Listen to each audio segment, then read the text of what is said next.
It's not a game, it's a rich thing. Hello students, हम लोग आज discuss करेंगे some basic concepts of macro economics की second class है इसकी। ठीक है, ऑलरेडी हमने फर्स्ट वीडियो में इसके बेसिक कॉन्सेप्ट को डिस्कस किया हुआ है। कुछ बेसिक्स हमने वहाँ पे डिस्कस किए हुए हैं, आप जाके देख सकते हैं। ठीक है, आज की हम लोग इस वीडियो में जो टॉपिक डिस्कस करेंगे वो हम लोग स्टार्ट करते हैं। सबसे पहले हम लोग बात करेंगे यहाँ पे 4 सेक्टर ऑफ इकोनॉमी। देखो, आपको पता है एक इकोनॉमी में 4 सेक्टर्स कौन कौन से होते हैं। एक होता है हाउस होल्ड सेक्टर, जिसे हम कंज्यूमर सेक्टर भी कहते हैं। एक होता है आपका प्रोड्यूसर सेक्टर, जिसे फर्म्स कहते हैं। एक होता है आपका गवर्नमेंट सेक्टर, एंड आपका नेक्स्ट है आपका एक्सटर्नल सेक्टर। ठीक है, ध्यान रखिएगा जो हाउस होल्ड सेक्टर है वो एज अ फैक्टर यानी लैंड, लेबर, कैपिटल और एंटरप्रेन्योर अपनी फैक्टर सर्विस प्रोवाइड करता है किसको? प्रोड्यूसर को। ठीक है, और प्रोड्यूसर यानी कि फर्म, प्रोड्यूसर क्या करती है? जो भी गुड्स एंड सर्विसेज को मैन्युफैक्चर करती है वो किसे प्रोवाइड करती है? हाउस होल्ड सेक्टर को। ठीक है, तो ये हाउस होल्ड सेक्टर और प्रोड्यूसर सेक्टर हो गया। नेक्स्ट है आपका government sector.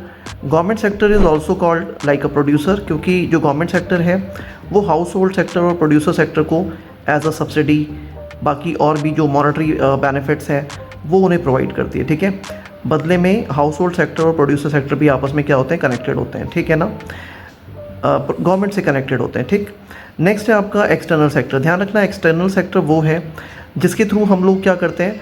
Goods and services को इंपोर्ट एक्सपोर्ट करते हैं।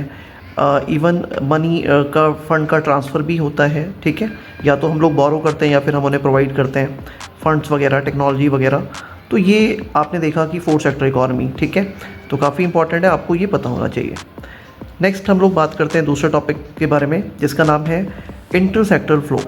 देखो, इंटर सेक्टर फ्लो की अगर मैं बात करूं तो जैसा कि आप जानते हो कि एक इकॉनमी में जैसे हाउस होल्ड सेक्टर है, प्रोड्यूसर सेक्टर है यानी कि फर्म, एंड आपका गवर्नमेंट सेक्टर। ठीक है, जैसे आपको पता है कि जो हाउस होल्ड सेक्टर होता है, अगर हम बात करें सिंपल वर्ड में, तो ये तीनों के तीनों सेक्टर आपस में एक दूसरे पे डिपेंडेंट है।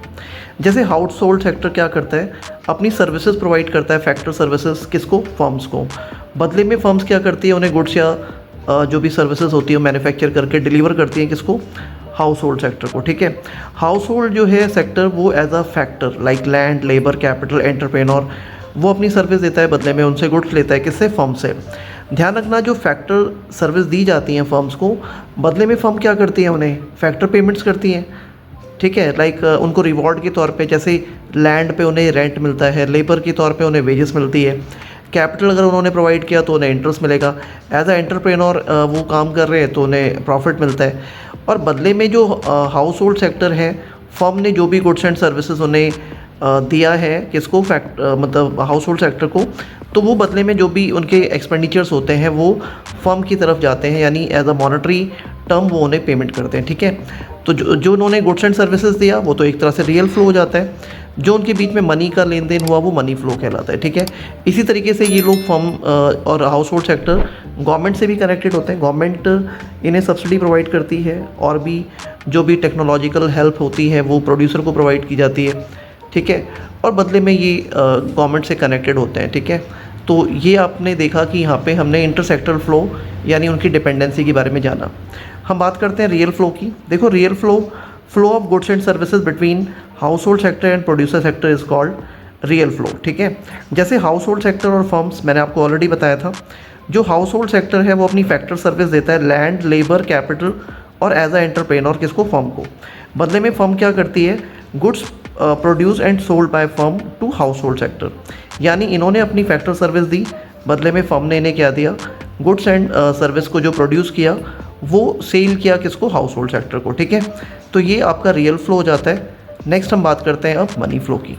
देखो, यहाँ पे जाके आपका मनी फ्लो है। मनी फ्लो की अगर हम डेफिनेशन की बात करें तो flow of money between household sector and producer sector is called money flow, यानी हाउस होल्ड सेक्टर और फर्म्स के बीच में जो भी मनी का लेन देन होता है वो मनी फ्लो कहलाता है। जैसे हाउस होल्ड सेक्टर और फर्म्स की बात करें तो आपने देखा कि हाउस होल्ड सेक्टर ने पहले देखा था कि अपनी फैक्टर सर्विस दी थी, तो बदले में फर्म क्या करती है? उन्हें फैक्टर पेमेंट्स करती हैं, यानी rent, wages, interest and profit. ठीक है, लैंड, लेबर, कैपिटल और एंटरप्रेन्योर के बदले में उन्हें ये फैक्टर पेमेंट मिलती है।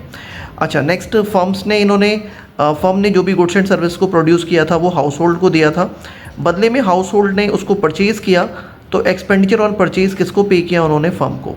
तो ये मॉनेटरी टर्म्स की बात कर रहे हैं हम यहाँ पे, तो ये आपका मनी फ्लो कहलाता है, ठीक है। तो काफ़ी इंपॉर्टेंट है, ध्यान रखना। सर्कुलर फ्लो की बात करूँ तो बेसिकली सर्कुलर फ्लो में हम करते क्या है, circular flow of can be define as flow of goods and services and also money in the two sector economy between household sector and producer sector is called circular flow. यानी कि same household sector and firms के बीच में जो भी goods का, service का और मनी का फ्लो होता है, ये आपका सर्कुलर फ्लो कहलाता है। जैसे हम ऑलरेडी डिस्कस कर चुके हैं अभी, जैसे हाउस होल्ड अपनी फैक्टर सर्विसेज देता है लैंड, लेबर, कैपिटल और एंटरप्रेन्योर को की फॉर्म में फर्म्स को, बदले में फर्म इन्हें क्या करती है, जो भी गुड्स या प्रोड्यूस करती है वो इन्हें सेल करती है, ठीक है। अब हाउस होल्ड सेक्टर ने जो भी इन्हें फैक्टर सर्विस दिया, बदले में फर्म क्या करती है, इन्हें फैक्टर पेमेंट्स करती है, rent, wages, interest and profit के तौर पे, ठीक है। ध्यान रखिएगा, फर्म ने अगर इन्हें गुड्स प्रोड्यूस करके सेल किया था तो हाउस होल्ड सेक्टर इन्हें एक्सपेंडिचर ऑन परचेज करके पेमेंट करती है किसको, फर्म को। तो यहाँ पे एक तरह से देखा जाए तो रियल फ्लो और मॉनेटरी फ्लो दोनों ही टर्म्स यहाँ पे एक साथ एसोसिएटेड है, ये आपका कहलाता है सर्कुलर फ्लो, ठीक है। नेक्स्ट हम लोग बात करते हैं 3 फेस ऑफ सर्कुलर फ्लो। देखो, अगर मैं सर्कुलर फ्लो के 3 फेसेस की बात करूं तो सबसे पहला फेस होता है फेस ऑफ प्रोडक्शन। आप जानते हो कि इसमें हाउस होल्ड सेक्टर अपनी फैक्टर सर्विस देता है और फर्म्स क्या करती हैं, उन फैक्टर सर्विस के बिहाफ पे गुड्स एंड सर्विसेज को प्रोड्यूस करती हैं, ठीक है। सेकेंड फेस है, ये ध्यान रखना, पहला face production face, second face है आपका इनकम जनरेशन और इसे हम this is also called distribution face, ठीक है। देखो, इस फेस में क्या होता है कि जैसे आपको पता है कि फैक्टर्स, हाउस होल्ड अपनी फैक्टर सर्विस दे रहे हैं, बदले में उन्हें फैक्टर पेमेंट मिल रही है, लाइक रेंट है, वेजेस है, कैपिटल पे इंटरेस्ट है, ठीक है, और प्रॉफिट है, ये सारा कुछ, ठीक है। तो ये एक तरह से इनकम जनरेट हो रहा है। ऐसे ही सेम अगर हाउस होल्ड सेक्टर उनके थ्रू जो भी प्रोड्यूस की गई चीज़ें हैं उनको बाय करते हैं तो वो as a consumption expenditure firms को पे करते हैं, तो ये आपका डिस्ट्रीब्यूशन फेस भी कहलाता है, ठीक है।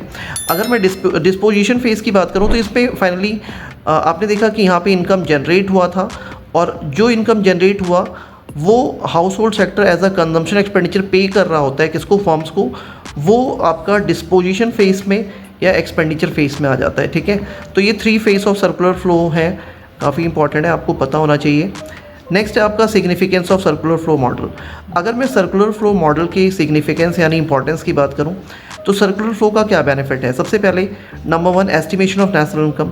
ध्यान रखिएगा, इसके बेसिस पे आप ये पता लगा सकते हो कि हमारी इकोनॉमी में, हमारी कंट्री में टोटल नेशनल इनकम कितना है, हम इससे उसको मेज़र कर पाते हैं, ठीक है। तो ये इसका बेनिफिट है। नंबर 2 है नॉलेज ऑफ इंटरसेक्टरल इंटरडिपेंडेंस। आपने देखा कि सर्कुलर फ्लो के थ्रू हम ये देख पाते हैं कि जैसे हाउस होल्ड सेक्टर फर्म्स पे किस तरह से निर्भर है, फर्म्स हाउस होल्ड पे किस तरह से डिपेंडेंट है, हाउस होल्ड गवर्नमेंट पे किस तरह से डिपेंडेंट है, या फिर फर्म्स गवर्नमेंट पे कैसे डिपेंडेंट है, और ये तीनों आपस में कैसे एक दूसरे पे डिपेंडेंट हैं, ठीक है। तो ये सारे के सारे जो सेक्टर्स हैं ये आपस में किस तरह से एक दूसरे पर डिपेंडेंट है, इनकी डिपेंडेंसी की नॉलेज भी हमें पता चल पाती है, ठीक है। तो यहाँ पे हमने देखा significance of circular flow model, और यहाँ पे जाके ये हमने सारे इंपॉर्टेंट टॉपिक्स कवर कर लिए हैं। आई होप आपको बहुत अच्छे से क्लियर हो गया होगा। आप इस चैप्टर की फर्स्ट वीडियो ज़रूर देखिएगा क्योंकि उसमें इनिशियली स्टार्टिंग के बिगनिंग के टॉपिक्स हमने कवर किए हुए हैं और यहाँ पे बाकी जो rest of the remaining topics है वो हमने कवर किए हैं, ठीक है। तो काफ़ी इन्फॉर्मेटिव वीडियो है, आपकी नॉलेज में बहुत इजाफा होने वाला है, ठीक है। तो आप इसे ज़रूर देखिएगा, स्क्रीनशॉट ले लो, नोट कर लो, और अगर आपको कोई प्रॉब्लम आती है तो आप ज़रूर पूछिएगा, ठीक है। और आज के लिए इतना ही। अगर आपको ये वीडियो पसंद आई हो तो आप बिल्कुल लाइक कीजिएगा, और चैनल पे अगर नए हैं, फर्स्ट टाइम है, तो सब्सक्राइब जरूर कीजिएगा और बेल आइकन को ज़रूर दबाना ताकि आपको नेक्स्ट आने वाली जो भी इन्फॉर्मेटिव वीडियोज़ हैं उनको आपको अपडेट मिल सके और आप उसका बेनिफिट ले सकें, ठीक है। तो आज के लिए इतना ही। Thank you very much.